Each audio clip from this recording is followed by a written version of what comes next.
अब पार्वती शैतानों से बचने के लिए भागने लगती हैं। तभी अचानक उसके पेट में बहुत तेज दर्द होने लगता है। वो दर्द से तड़पती हुई जमीन पर गिर जाती है।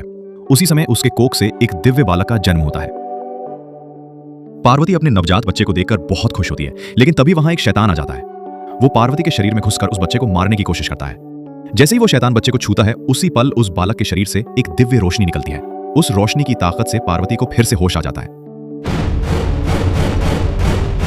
पार्वती तुरंत अपने दोनों हाथों को बेलों से बांध लेती है ताकि शैतान के वश में रहकर वो अपने बच्चे को नुकसान ना पहुंचा सके।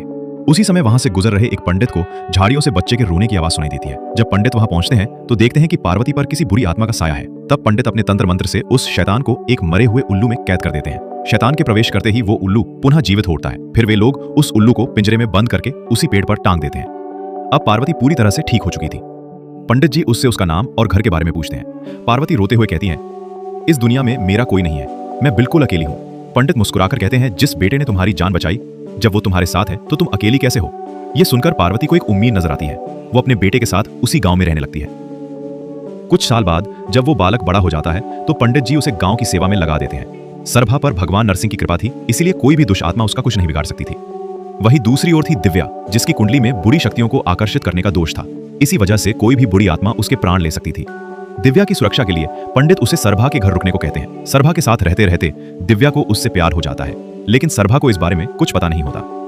एक दिन जब दिव्या अपने दिल की बात कहने के लिए सरभा को ढूंढ रही थी, तभी एक दुष्ट आत्मा उसे देख लेती है। वो दिव्या के शरीर में घुसना चाहती है, लेकिन ताबीज की शक्ति के कारण वो ऐसा नहीं कर पाती।